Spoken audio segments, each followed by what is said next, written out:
Hello students, welcome back to the data types in Python.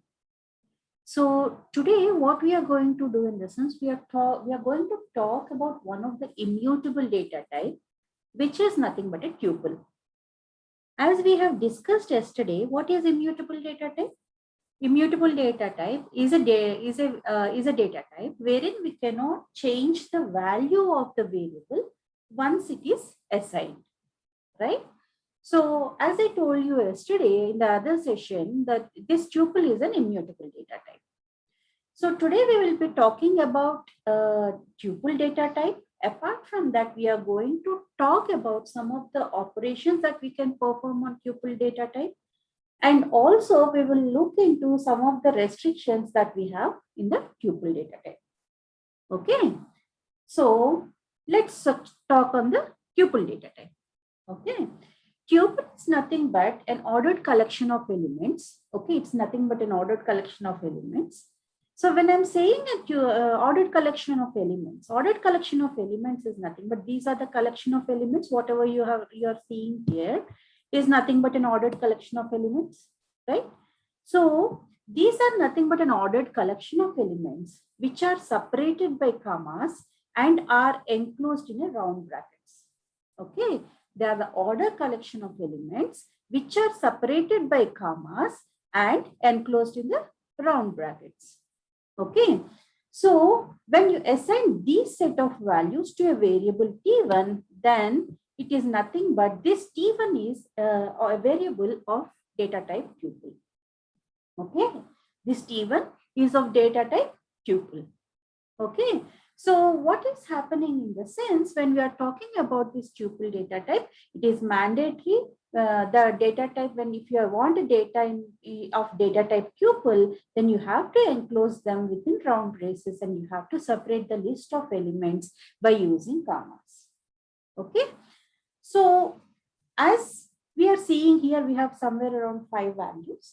But if I want to keep a single value, okay, if I want to keep a single value, what we do in the sense, I'm going to declare the variable is equal to, when you are declaring a single value, just use the value and mention comma.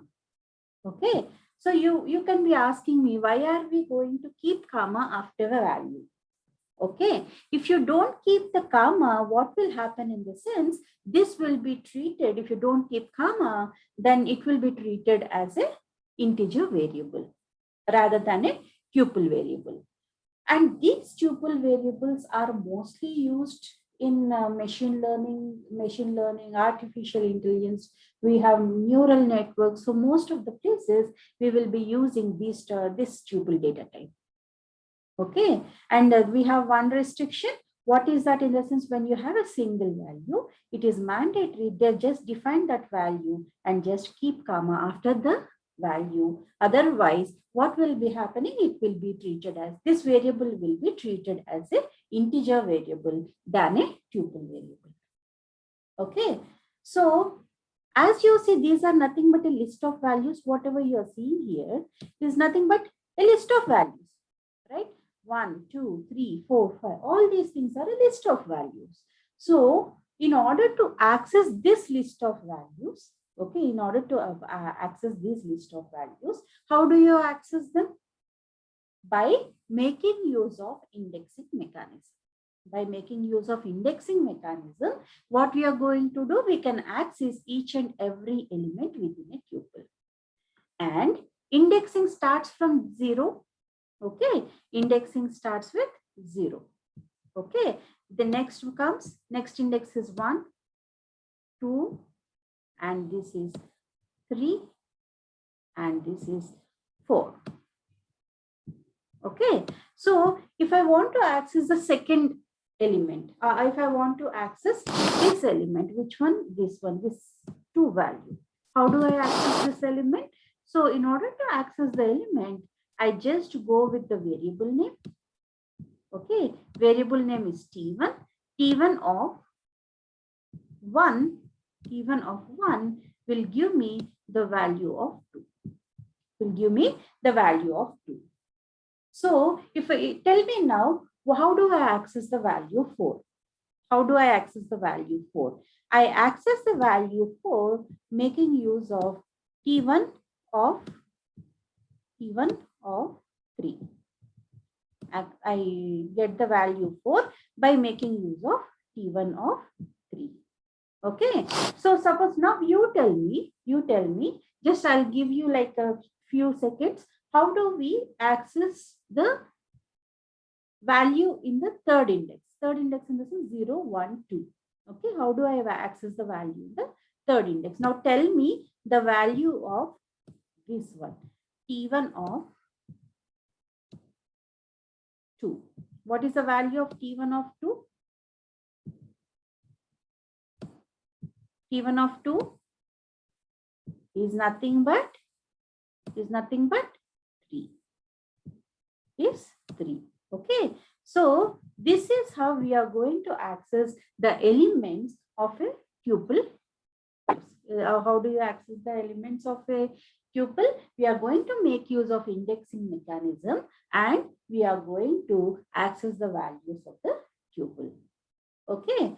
Now let me talk about few things on the tuple data type side. Okay. So if I have to talk on the tuple data type side, let's see what are those that we cannot do on the tuple data type. As I told you, tuple being an immutable data type, you cannot change the values or the elements on the or the elements in the list. Okay. Suppose if you look at an example here. Okay. This is nothing but my data. My data is a variable name and tuple list of values can have values of different data type. For example, within this particular round table, it is not really necessary that you can provide the values of the similar data type. You can provide a value of integer data type. You can provide the value of a string data type. This one is string data type or a list data type. So you can have multiple values within a tuple of different data types. Okay. So this one is a numerical data type. This one is list data type. This is string data type. And now coming back, how do you access this? Making use of indexing. And this indexing will be 0 for this part. And for this part, the index will be 1. And this part, the index will be 2. Okay.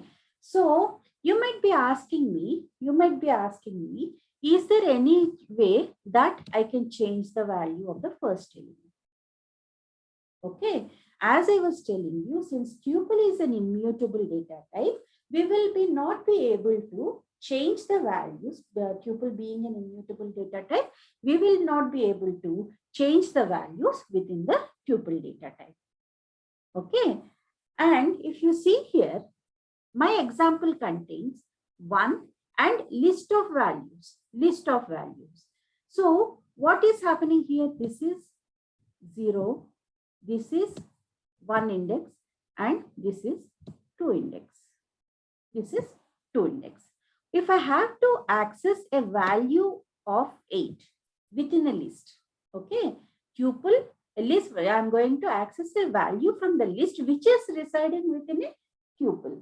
So what am I going to do in the sense? I'm going to make use of nested indexing. Okay, I'm going to make use of nested indexing. So how am I going to access this particular value? By making use of the variable name.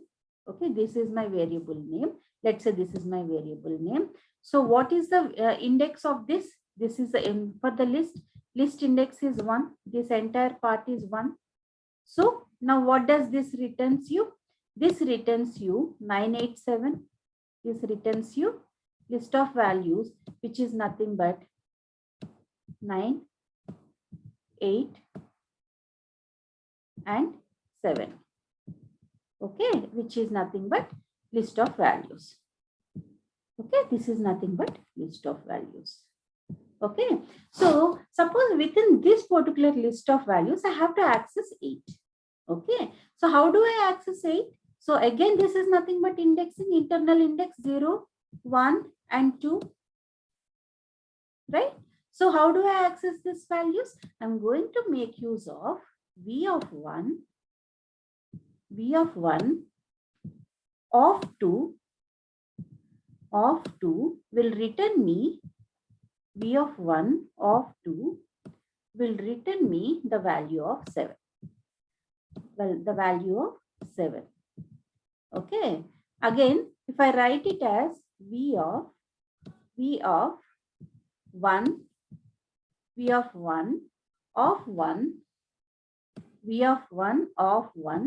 will return me the value of 8, right? This will return me the value of 8. So this is how we are going to retrieve the value from a list which is residing within a tuple data type. As I told you, we cannot change the values of a tuple. Suppose if I say my data of 0 is equal to 2. If I'm saying my data of 0, if I'm assigning different value to the my data of 0, you will not be able to change the value of that particular data type. Okay, so till here we have seen the theoretical part. Okay, in the next recording, I'm going to show you the practical part with respect to the tuple data type. Okay, so we will look into the practical part regarding the tuple data type in the next recording. See you. Bye.